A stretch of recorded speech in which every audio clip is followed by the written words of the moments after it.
Rock stars, let's dive into something game-changing. Hypervac Technologies, leaders in air duct cleaning innovation. Did you know that they started as a small family-run cleaning business in southern Alberta back in the 1980s? That's right. They've walked in your shoes and understand exactly what you need to succeed. Hypervac has taken that hands-on experience and turned it into powerhouse solutions like the Revolution 360 vacuum and the cutting-edge Cobra View camera system. These tools aren't just designed to clean. They're here to redefine efficiency, helping you tackle more jobs with less hassle. Here's what sets them apart. Their top-selling non-PTO air duct truck has become the gold standard in North America. Add to that immediate worldwide shipping, overnight freight to Canada and the USA, and every product being built right here in North America, well, you've got a partner who's invested in your success. But let's talk impact. Hypervac's mission is bigger than just cleaning ducts. It's about making every breath count because, as they say, your ducts are your lungs. With over 40 years of industry excellence, they're the trusted choice for professionals around the globe.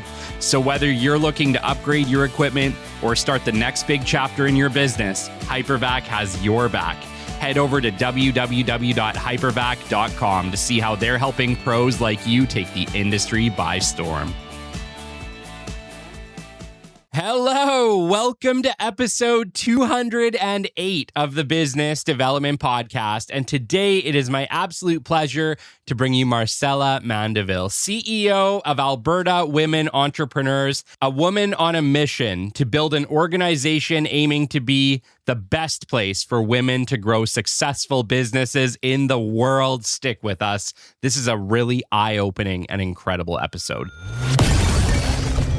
The great Mark Cuban once said, "Business happens over years and years. Value is measured in the total upside of a business relationship, not by how much you squeezed out in any one deal." And we couldn't agree more. This is the Business Development Podcast, based in Edmonton, Alberta, Canada, and broadcasting to the world. You'll get expert business development advice, tips and experiences, and you'll hear interviews with business owners, CEOs, and business development reps. You'll get actionable advice on how to grow business. Brought to you by Capital Business Development, capitalbd.ca. Let's do it. Welcome to the Business Development Podcast. And now your expert host, Kelly Kennedy. Hello, welcome to episode 208 of the Business Development Podcast. We are coming to the end of the new year, and today I bring you an absolute rock star expert guest, Marcela Mandeville. Marcela is a dynamic leader whose career and personal journey have been deeply influenced by a rich cultural heritage and a passion for business and community development.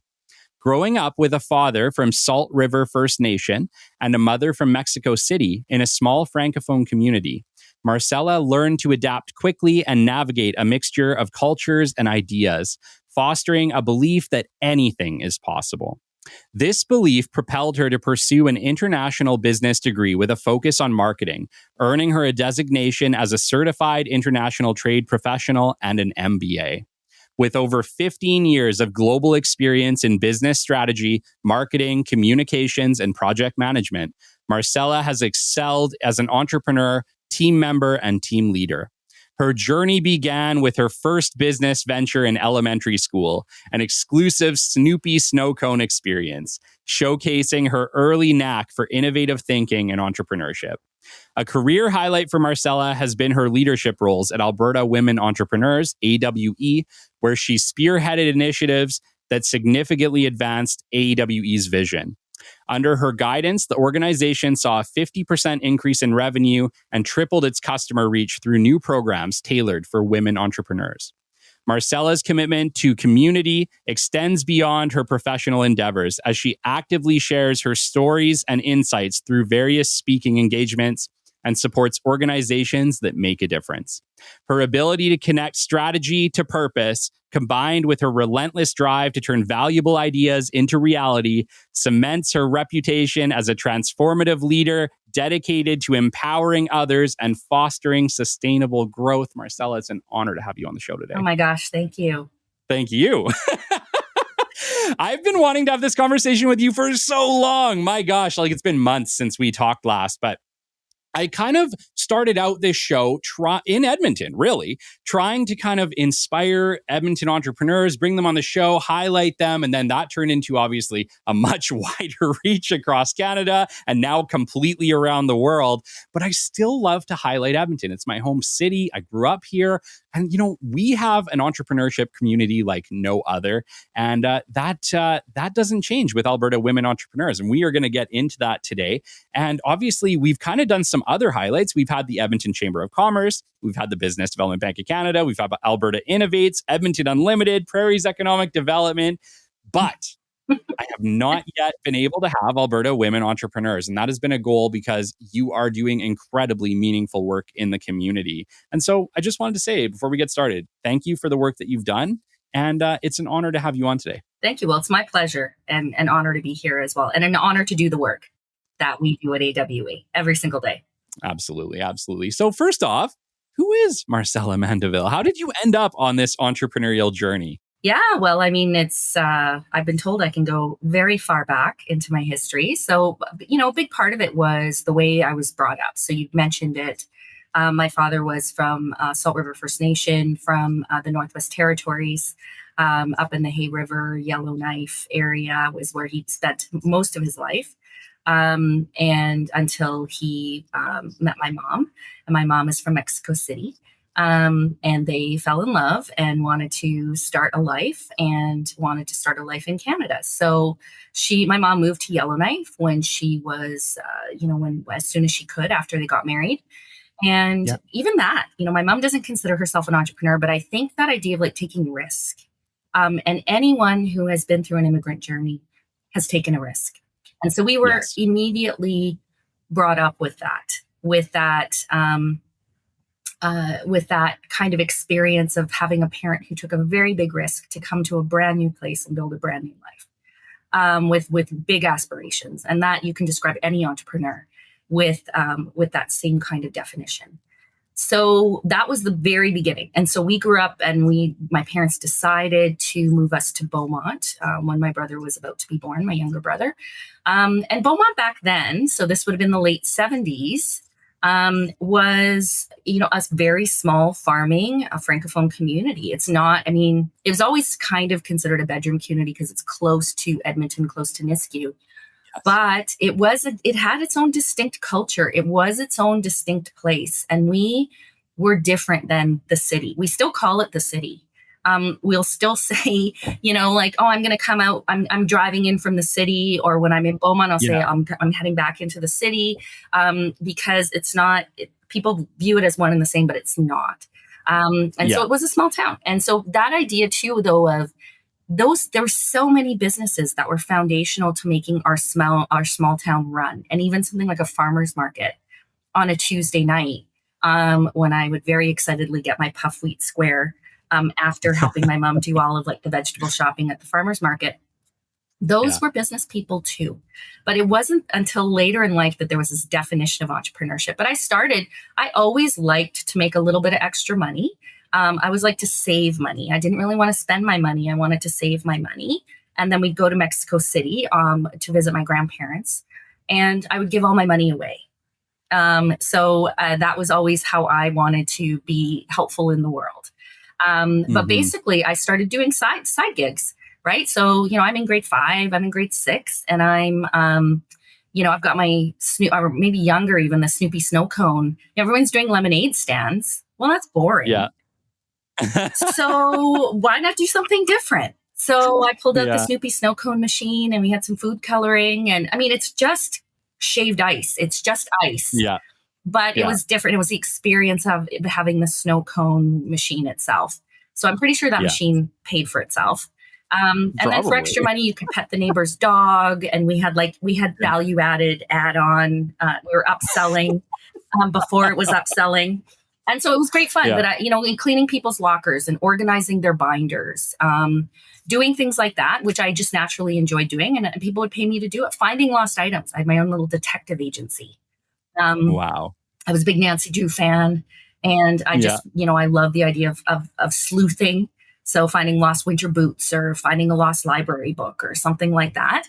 So it was always in good fun. And it was, it really wasn't out of necessity. It was out of opportunity, which is, we see that difference in entrepreneurship too, when people decide to pursue it. But that's always just been who I am as a person. And then when I started to go to university, I studied business. I fell in love with business. I love international business, being from a mixture of cultures, spending a lot of my growing up in Mexico City with my Mexican family.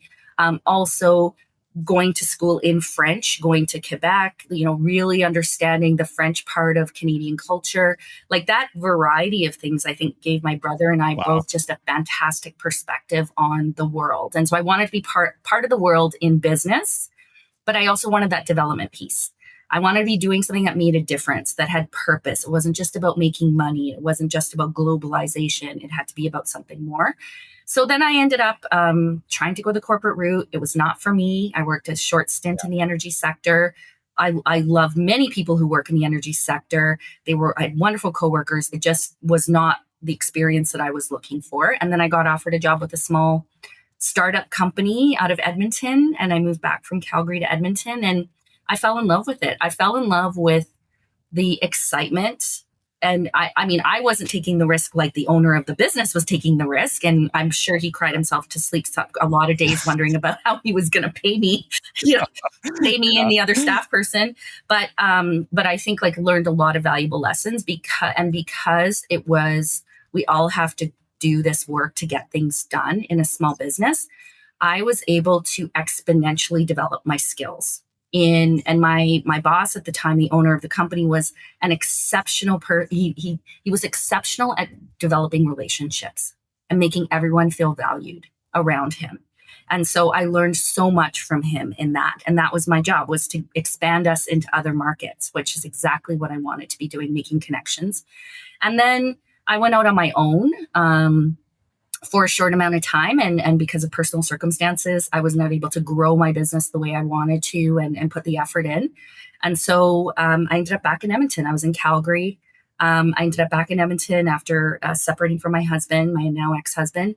And I was trying to figure out what to do. And I connected with the current the current CEO of AWE, and was talking about some of the things I'd love to work on. And she said, I have these opportunities, trying to do some business development. That's totally up your alley. And it's around building programs for Indigenous women. It's around building programs for international expansion and global reach for our businesses.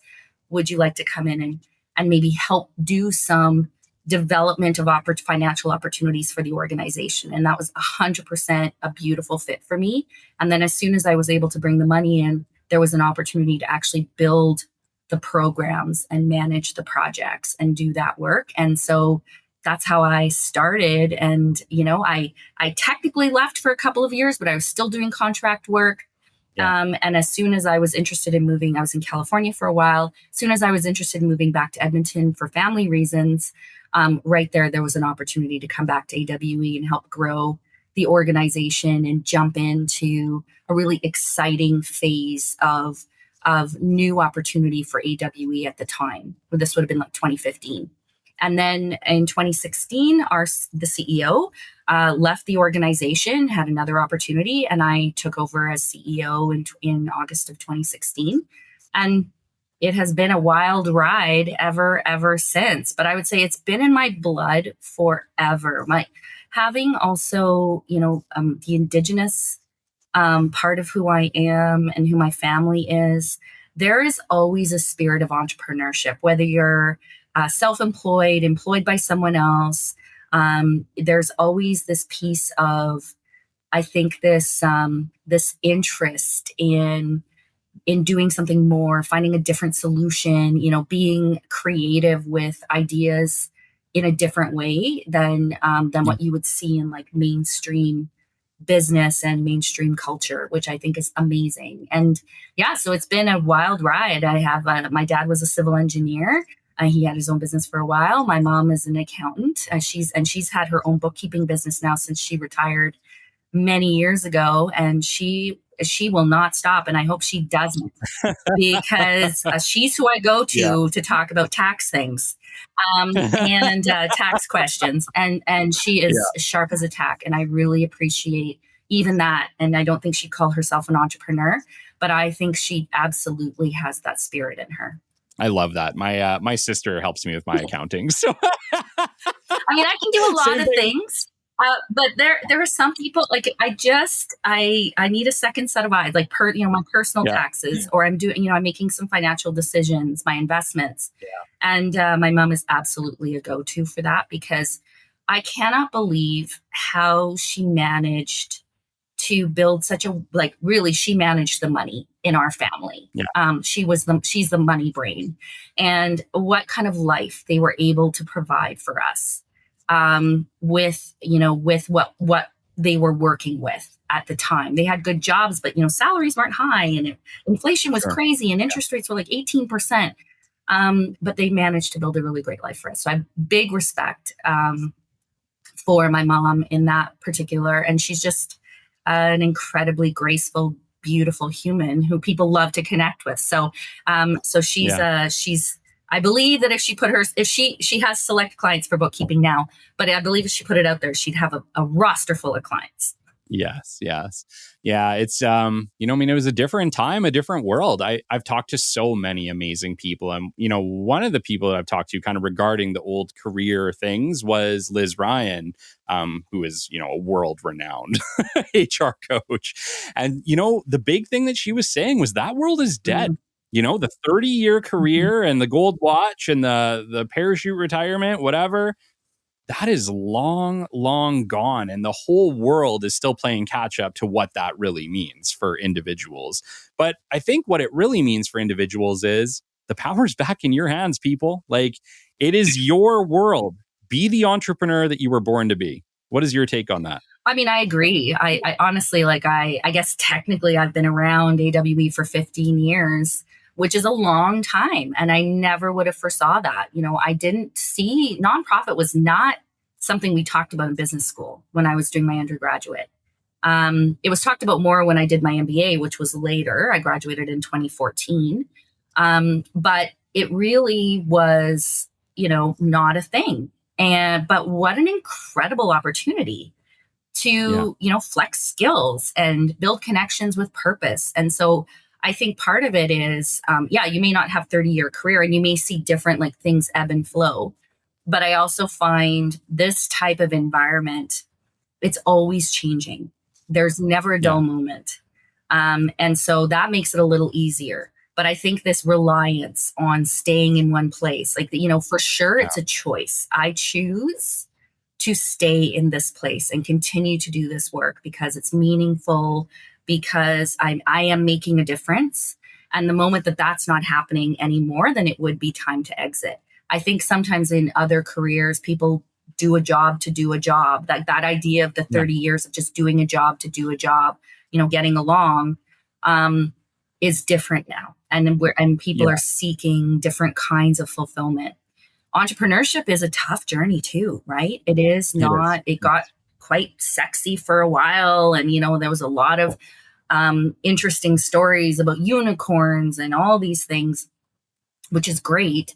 But it really is a lot of hard work. It is a lot of Yeah. sleepless nights. It is, Yeah. and depending on the type of business, right? And the kind of risk Yes. that people are taking. So, big respect obviously for entrepreneurs. And that's why I continue to do the work that I do, and why we have such a passionate team at AWE doing the work that we do together, because we understand it. Many of us have lived it. And we know how valuable that is. But yeah, I agree. It's a different world now. It is. And also you can't buy a house for $60,000 anymore. That's right. Yeah, that's right. I remember, I was just thinking back to when I started my company, and like how scary it was for me to take that jump. I mean, mine came from a conversation with my boss. I'd been there for 10 years, and he goes, "Kelly, like, we're in COVID. Things are crazy. I don't know what the next couple of years look like. And do you have another plan?" And at the time I was like, "Oh, well, I did, but I was afraid to like take that jump." But that was really the like kickstart. And I mean, I owe that man a lot of a lot of praise for, he did everything right. He gave me a great severance. Not only did he give me a great severance, he said, I'm going to hire you back on contract because I know you want to start your own business development firm. I'll hire you back on contract for 6 months to give you your first start. And so, like I said, like most people do not do that. That I owe, his name is Selvin Adar. He runs Engrady Inspection in the city. I owe him, frankly, my career because that was where the whole thing came from. But, not everybody's that lucky and gets that help. But, just from that, it was very scary, but I'm incredibly thankful to this day. Like none of this would have happened. None of this would have happened without that little kick in the butt to do it. And, for me, it took a kick in the butt. For other people, they are ambitious and they really want to just do that jump on their own. But whatever your reasoning is, let me let you know that, entrepreneurship, it's not for the faint-hearted, but you know what? Neither is employment. Like, let's get real. You're no safer as an employee than you are as an entrepreneur. And I would argue that as an entrepreneur, you have more ability to protect yourself than you ever would as an employee. That's a fair point. You are charting your own destiny, right? It's your own path and you are making your own choices, right? And you have to live with the consequences of those choices. Sometimes as an employee, choices are being made for you. You're not getting a chance to be part of those decisions. I mean, part of it too, I'm an employee of a nonprofit, but I'm really making key decisions. And I'm going to say probably not a great employee. So I really hats off to my board. I am fiercely independent. When I was little, I did not want people to force me to hold their hand to cross the street, do things myself. And so that's been, it's a blessing and a curse. And I do think that piece of it makes a difference too, that I'm in the type of position where I am making decisions and I do have influence over the direction of my work and the work of others. But I think it's very different. And so when I was working in the big corporation, I really had we were actually going through a merger. Technically, I think it was actually an acquisition, but an M&A experience with another company. And there was no say in how things were changing. And it was so much anxiety for people that were so reliant and didn't know if there was someplace else for them to go. They thought I was insane for leaving that corporate environment to go with a small startup where I might not have a job in 3 months. Like I had to make my own job. I had to make the money for my own job. So I thought, well, what's the harm? I'm only going to be this age. I was in my mid-20s. I'm only going to be this age now. And I have no other commitments at this point in time. Why wouldn't I take the risk now? Because I will learn so much from this experience, good and bad, I'm sure. But I would say this idea that even some of the advice that I got when I was trying to make my decision between the two job offers, one with the corporation, because I had just been there on a contract, and then one with the small business. And I was really leaning towards the small business. It was a gut feeling, a gut decision. On paper, the pros and cons, the pros were not really there for the small business. Yes. But it just something felt right about that. And I'm so glad that I trusted my gut. Same with my gut, starting to work with AWE. It was a very foreign environment for me. I had come from international trade, been doing a lot of market development in other markets for small business. And it really was, building programs was not my wheelhouse. Working in a nonprofit was not my wheelhouse, but I just had a gut feeling this was the right place for me to be. And this was tied into my purpose and what I needed to be doing with my life. And I'm just so glad to have listened to that inner voice in those times when people were telling me, really? Yeah. Is this the right move for you? Yeah, it actually was. Yeah. Well, and you hit the nail on the head with the purpose side, right? I think that's something that's really come up. And I want to say this, this sounds kind of horrible, but I think the whole idea of working and living your purpose is a very, very new concept, right? When I went into the job market as a kid, it was find a job that pays well. Don't care whether it necessarily is what you love to do as long as it makes you money. And I think what we're starting to realize is, well, we love our jobs and our lives a lot more if we're doing work that we actually can get behind. It makes a world of difference. It really makes the bad days, doesn't make them less difficult, but it makes getting up the next day a little bit easier, I would say. There's always, even in a, nonprofit, and there's difficult situations that arise all of the time because we're dealing with humans, and there's always going to be complexity and difficulty with humans. But I feel like that's something where not every task has to be like an aha moment. Entering data into our CRM, does it give me aha moment? No, it does not give me an aha moment. It's a necessary part of what we're trying to do in our work, but it's at the end of the day. Do I feel like I've done something to make a difference to someone else, and even just made a difference to myself and how I feel? Like I've done something that made me feel good. And so that's really valuable. And it doesn't have to be that you don't have to jump to job to job or whatever, because you're not feeling a sense of purpose in every activity. But I think generally having this sense of purpose or being part of something that's aligned with really who you are, at your core makes, I think it makes us more productive. It makes us happier. I wish it was a world where we didn't have to work. Like, we could do all these things for free. Money didn't exist and all these things. Sure. But the reality is we do have to work generally to put a roof over our heads and keep the lights on. But I feel like those things are really, if it's tied into who you are really, then the work is good. And you're generally satisfied with the work part of your life, because it's such a big part of our lives, like it or not. Yeah.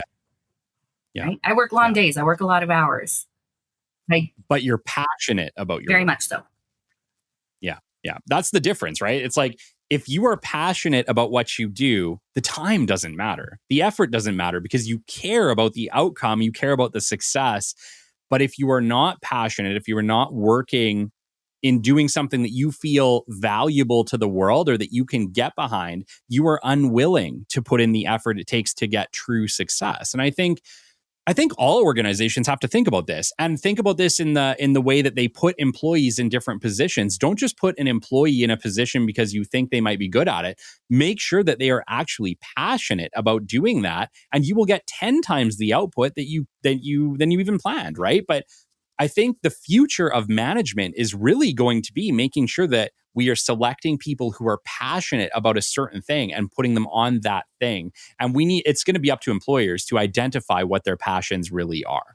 Yeah, well, I think it's a lot of times traditionally it was technical ability first. And then, then it's, secondary would be, are you passionate? Are you interested in this? Is this, the willingness to do it? But I do think it's starting to flip a little bit too, because we also are attaining much higher education levels.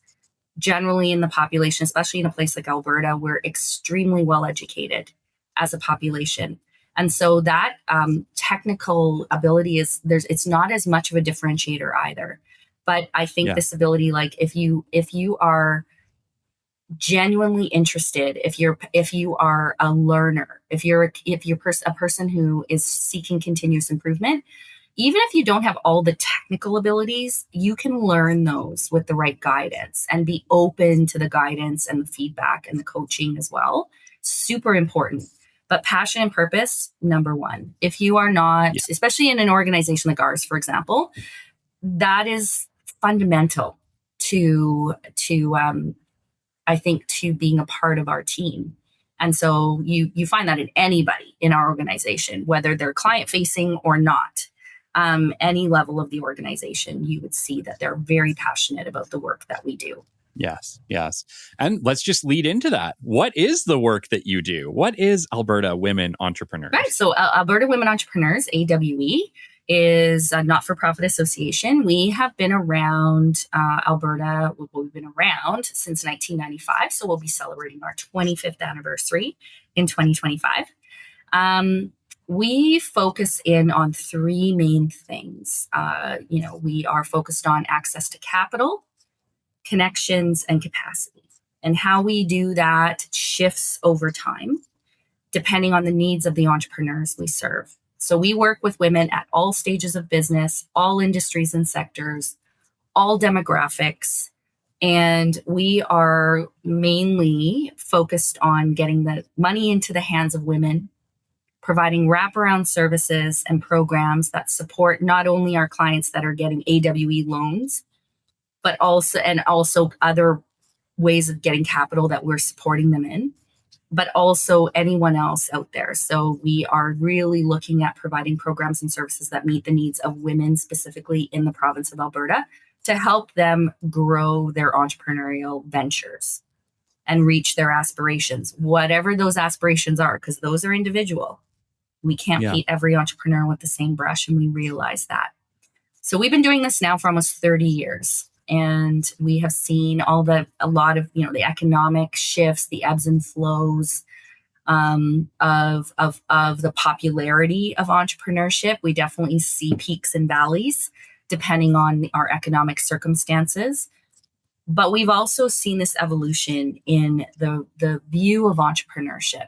And 30 years ago, you might not be able to say, you might be able to count the number of entrepreneurs you can think of off the top of your head on one hand. Now it's multiples and multiples and multiples. And so I think even just the recognition of what is entrepreneurship and who is out there in the entrepreneurial community has grown exponentially in the 15 years that I've been around AWE. So at the heart of it, we are working with women, entrepreneurial women, who are trying to build growing, scalable businesses in many cases. And not everybody wants to scale. We get it. But if there's an opportunity, we want to be able to support women in doing that as well. So it's startup all the way to exit that we're providing services and programs. Amazing. And I know, like, when we first started talking, I was a little bit blown away because you guys are completely self-sufficient for the most part, right? Like, I think people look at organizations like AWE and think that you are getting a whole bunch of funding, and that just has not been the case. Well, we get primarily federal funding. So we have had a long-standing relationship with what was Western Economic Diversification, now Prairies Economic Development Canada, Prairies Can. So AWE was actually formed as part of a collective, a Pan-West collective, to address women not getting capital for their businesses in the mid-90s. Okay. Right. So that the federal government has been on board from the beginning. They actually were the ones that propelled the development of AWE, along with our sister organizations in BC, Manitoba, and Saskatchewan, where it has, and we got a certain amount of what we call core funding, to be able to support our loan program in particular, plus any wraparound services and programs. That funding hasn't changed. So we're very grateful for the funding we've gotten, but that funding hasn't changed in 30 years. We received a $5 million loan fund along. Each of us in the West got $5 million, so $20 million total. And then we took that $5 million and we've been revolving it for the past almost 30 years. Right. Gotcha. So, and then we get some funding to support the operations. But a lot of the work we do, we have to go out and really leverage our existing resources into new projects, into new programs, bring in sponsors. We do have to collect fees on our programs, depending on the cost of delivering the programs and developing them. So we've been very, very fortunate that we've gotten good project funding. But this is a really tricky area for nonprofits, is the cycles of project funding. And you get 1 year funding, you get 2 year funding. For sustainability and for long-term planning, it's really, really challenging. And so and this is not new news. This is information that's really widely known. But this idea of actually creating sustainability has been very, very challenging for organizations like us that have been evolving and changing what we do. If you look at what was delivered by AWE in 1995 versus what's delivered by AWE now, it's really, really different. And the resources that have to go into building these programs, providing these services, getting the level of talent, just the cost of talent, the salary costs and professional fees, because we want to pay people fairly for the work that they're doing for us, is tremendously different than it was in 1995. Right? So we're trying to deal with a lot of those changes, a lot of inflationary changes, and we have not, we've worked with what we've had for a long time, but we do also have to go out and do a lot of searching for other sources of revenue and support for the organization on a more consistent basis. But it's a challenging environment for sure. It keeps us on our toes. Yeah, I bet. Like you've been with the organization yourself for like 15 years.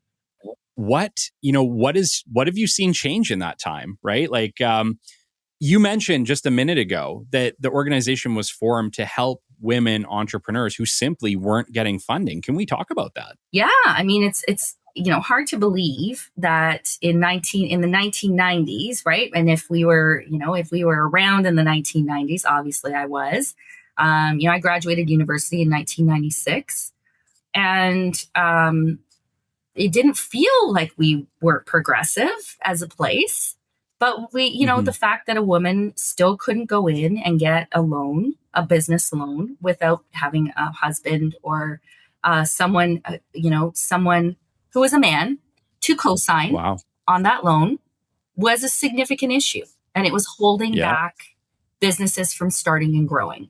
And so that was actually one of the main reasons why the Women's Enterprise Initiative, of which we were part of with the 4 partners in the West, was born. So, but then you fast forward, it still happens. We hear stories all of the time of women that have gone in to get, expansion loans, or, they want to create a new line of business, whatever it is, an existing business, not to mention a startup. That's a whole different thing. But they're still being asked, well, how's your husband involved in the business? And, what's, basically saying that if the husband's not involved in the business, that it's, they're not going to be able to get this financing or this money from whoever they're asking it from. And it's deflating. It's a deflating experience, but it's still happening, and it's 2024. So back in 1996, it's like, 1995, like, why do we, I'm sure there were questions. I don't know, because I wasn't part of the organization then. I'm sure there were questions like, why do we need this? It's 1995, women have all the rights, and women are in the workforce, and women can have it all. And I remember that. I remember a lot of that terminology even when I was in university, about having it all, especially at the age of thinking about getting married and having a family and being, very formative years. But this idea that,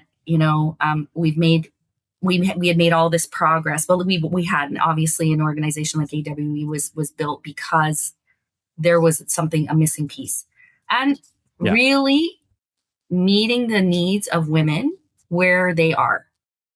And so that fundamentally has not changed for us. That still is a very important part of who we are and what we do.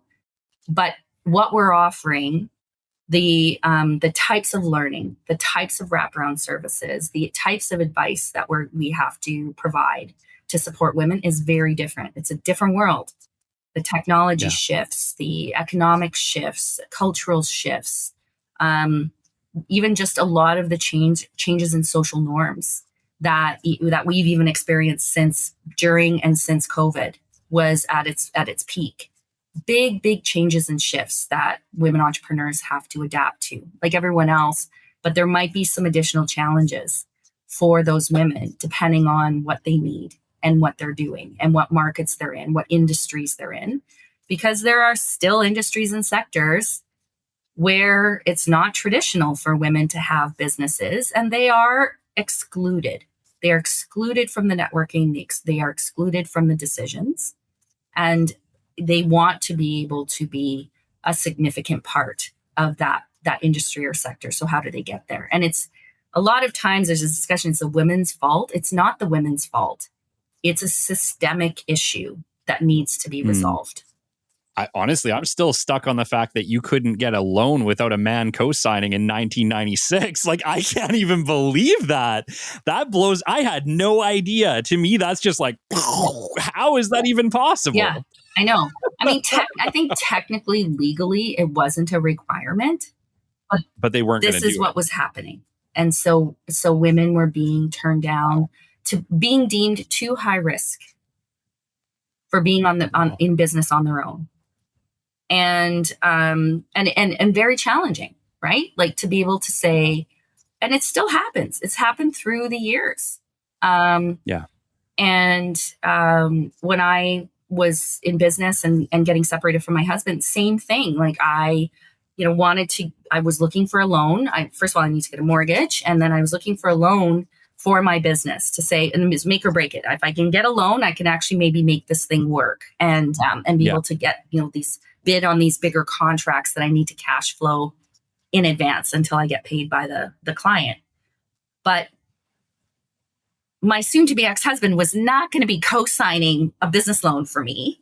And I certainly wasn't going to ask my father, who was running his own business. And I'm pretty sure my mom would have been a hard no to co-sign on something else related to entrepreneurship. And also just the point of it. The point of having to have that made me bristle. And I didn't even think of AWE at the time. That's one thing, like a big lesson learned. If I'd known there was an AWE, if I'd really thought about it, that would have been the first place I should go and talk to them.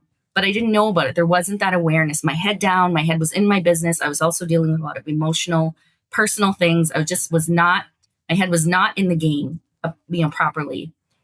But it was so defeating to have the bank say, well, it's maybe, and it wasn't an exorbitant amount of money, but maybe, if your husband would co-sign on it or someone else would co-sign on it. And that was just, I think personally, it just felt like, wow, you're not enough. Yeah. We don't believe in you. Yeah. How do you feel like today? Like, obviously it looks, if I was to look around from a man's perspective, and I get it, like I'm not a woman, I'm not even going to remotely say that I have an eye or a pulse on this at all. But I would say that the world seems to be evolving. Has there been meaningful change from 1995 to today? Well, I think there is meaningful change. I mean, there has been progress. Does it feel like we're doing 2 steps forward and 3 steps back sometimes? Yes. We have made progress in bringing awareness to the inequities that are out there. So, really understanding what is happening, what's the truth out there. But that's just at one level. We don't even have desegregated data, meaning we don't have data that really differentiates how women are getting money, how they're getting business loans from banks versus men. We don't have data around, like really deep data around entrepreneurship, women's involvement in entrepreneurship versus men's involvement in entrepreneurship, and all of the different factors that go into being successful as an entrepreneur. Now, there's some studies that have emerged in the last 5 years, 7 years. Let's see, maybe 10 years ago now. But it's not like we have 50 years of data that we've had before where everybody was lumped in together and there's no intersectionality. So that's one area where we've seen some progress, but unless you know baseline, unless you know what you're starting from, it's really hard to measure progress. Right? Of course. So data makes a huge difference. Good data makes a huge difference. We can see the progress. We actually, what we've observed too is through the 5 million, revolving that over time and ending up now lending now we've lent 35 million from that 5 million original investment from the federal government. We've been turning it over. And as women pay us back, we put more money into the hands of women. That's a $35 million just straight out lending out into the community. And evaluation of like, what difference does that make in the economy? It's 11-1. So the impact, and that's a conservative number, Wild. 11-1. So we're into like, the $400 million in economic impact in Alberta. That over time makes a difference in the perceived value of entrepreneurs, the perceived value of women entrepreneurs, what kind of businesses they can open, what kind of businesses they can grow. So seeing that evolve over time has been fantastic. And that's just a small piece of it. That's just our loans. That's not even our advising, not related to loans or programs or services.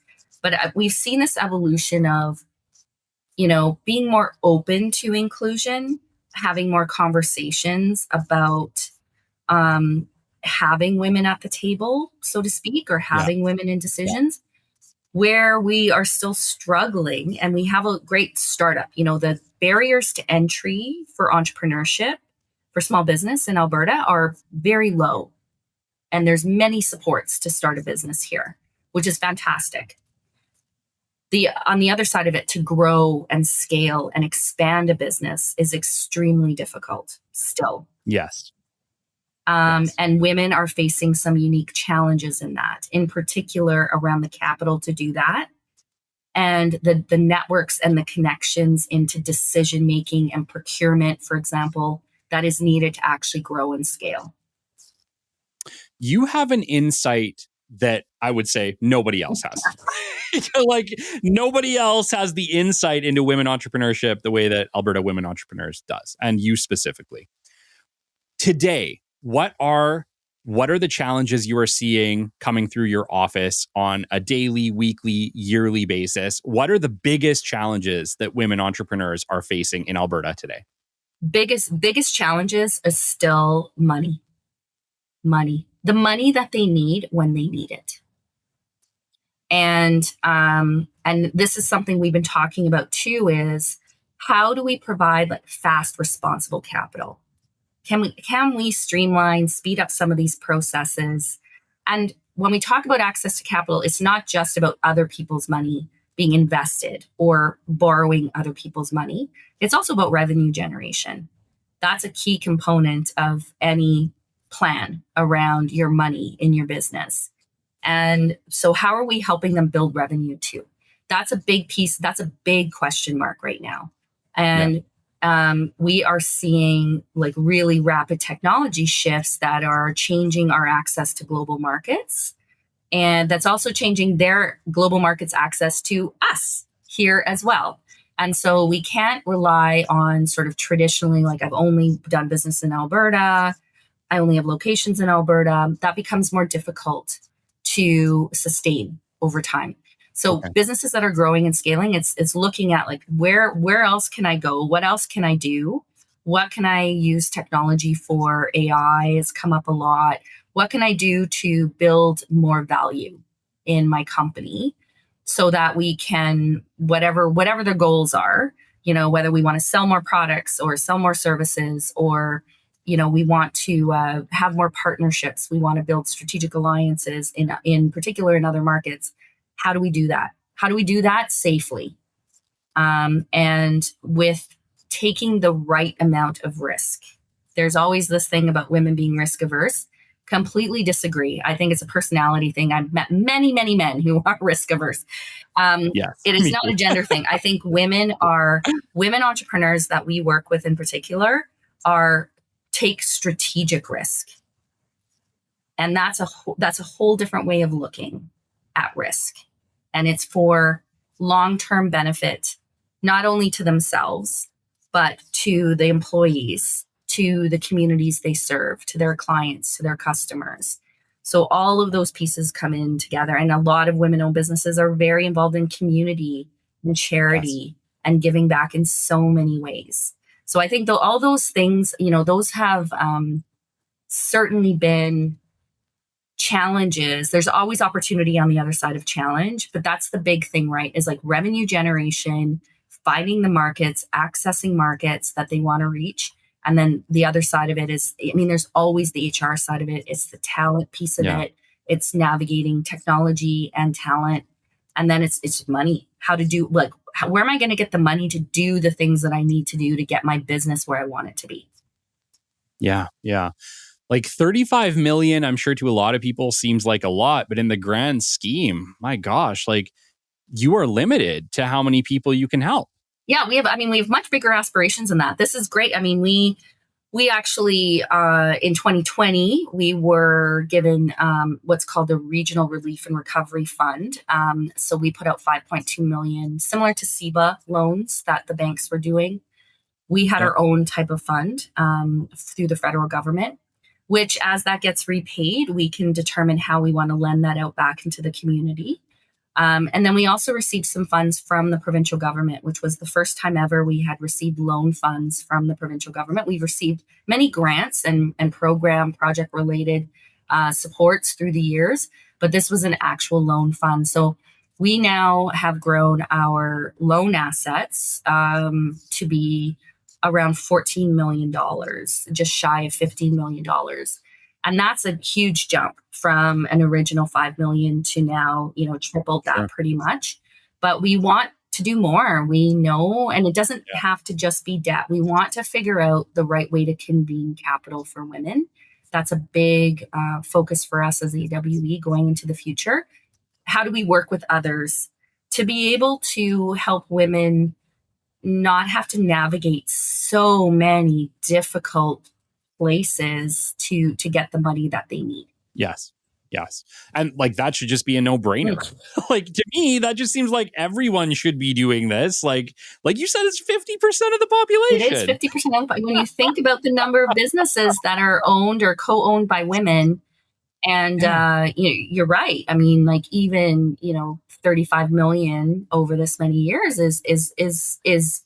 has made a difference. I mean, we've made a lot of difference with that original $5 million investment, but it is relatively small to our economy in the province, and we would love more. I mean, we would love more flexible, interesting, innovative ways to get money into the hands of women, in particular, women entrepreneurs who have been on the fringes, with that intersectional lens, where they just haven't fit the traditional criteria, have been deemed too risky in one person's eyes or many people's eyes for one reason or another.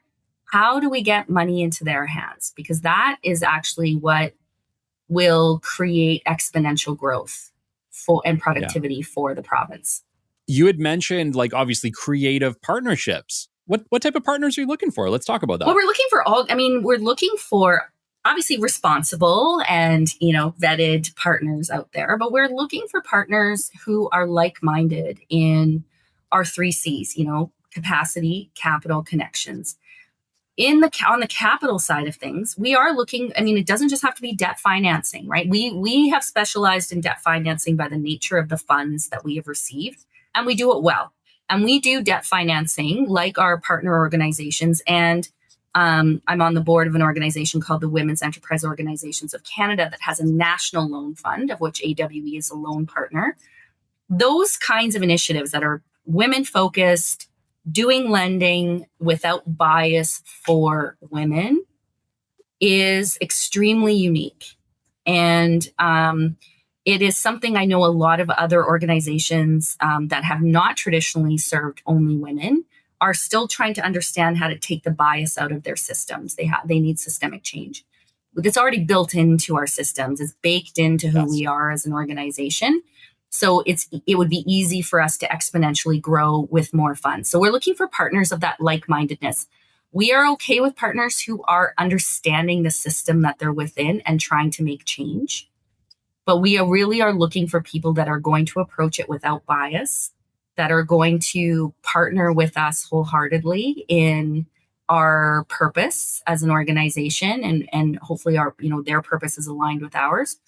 And we're looking for partners that genuinely want to expand the potential of women in our province and in our country. So it's not limited to Alberta only either. And, we might have to even start looking outside our Canadian borders as well. But innovative, thoughtful, creative.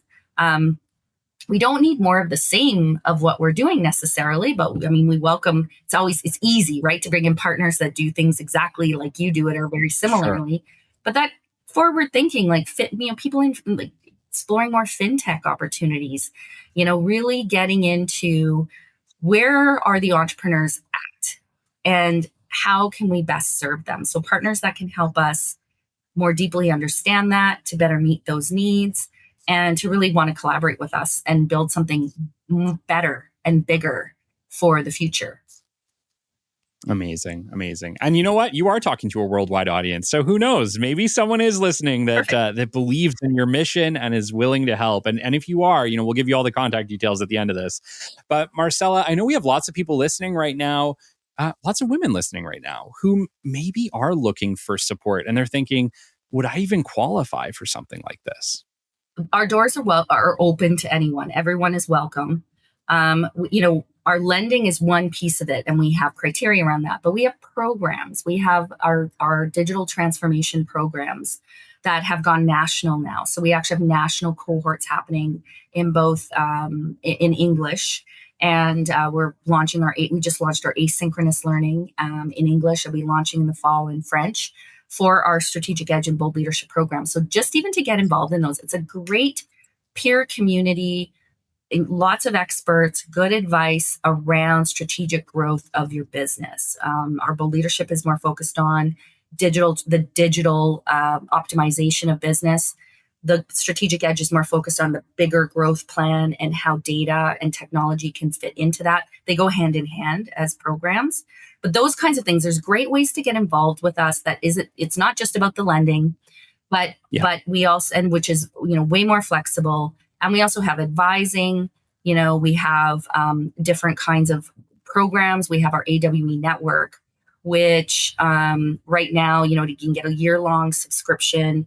It's got great content. It's got a great community of mentors, of other entrepreneurs to connect with, and great resources. So we're working on some different ways to connect into the community, but there's so many entry points to connect with us and get nominated for an award.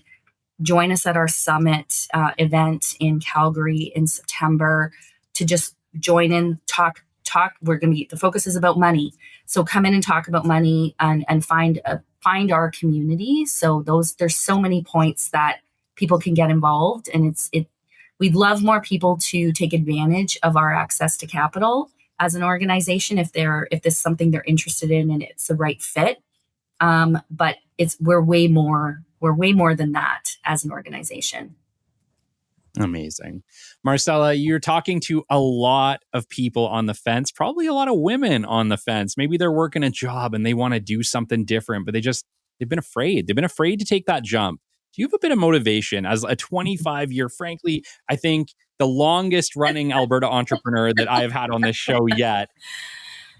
Can you inspire them today? Yeah. Let them know they're enough. They can do this. Absolutely. First of all, kudos for having an idea and having a dream and being even on the fence about thinking about moving in that direction. There are so many supports like AWE. We're here to listen. We're here to help. We're here to support. We have wonderful programs about building business plans and just exploring what the opportunity might be. But we wouldn't be the place we are without people exploring the opportunity. And it can seem very challenging, very risky, absolutely. But there will be a community to support you. And that's one of the reasons I have left Alberta and come back and left Edmonton and come back many times for my family, but also because this community wants to help, wants you to be successful in however you want to be successful, in particular in entrepreneurship. So if you've got one foot off the fence and you're ready to you're ready and you really have those pieces around you to support you in the ways that you need it. And we're here as AWE to help you explore if you have those pieces ready. We are fully here to bring you into a community that is going to help you be successful. Marcela, this has been awesome. Thank you so much for coming on today. I really, really enjoyed chatting AWE with you and learning your journey. And I just wanted to say, thank you for the incredibly hard work you have put into our community. My gosh, 96, that's wild. It's almost hard to believe sometimes. I was born in 88. So Yeah, I'm giving away my age now, but I think it's been wonderful. Like I can't imagine doing anything else over these past, 20 years in my entrepreneurship journey and joining AWE.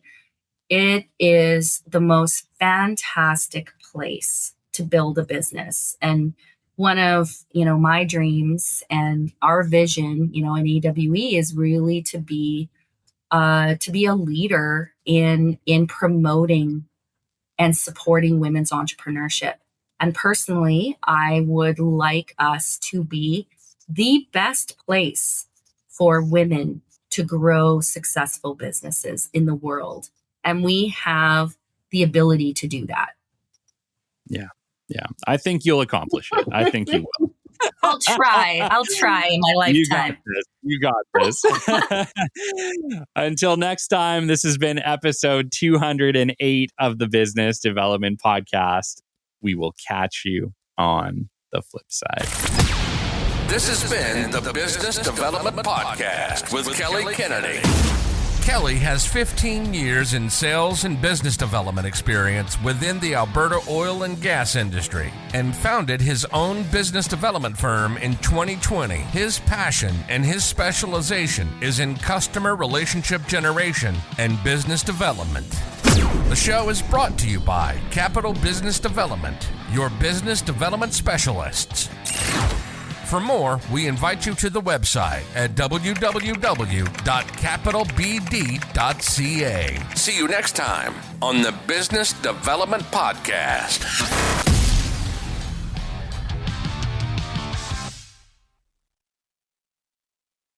Hey rock stars, today I'm thrilled to introduce you to Fabled Solutions, an incredible new sponsor revolutionizing custom software development in Canada. Whether you're a business owner with a game-changing idea or a company ready to streamline operations, Fabled Solutions is your go-to partner for creating tailored web and mobile apps. With over a decade of experience, they don't just build apps, they craft solutions that grow with your business. Their secret? A strategic approach that blends deep industry expertise with a commitment to quality. From day one, Fabled Solutions works closely with you to prioritize what matters and deliver a minimum viable product that's functional, impactful, and built to scale. They balance speed with precision, crafting flexible database architectures that save you time and money as you grow.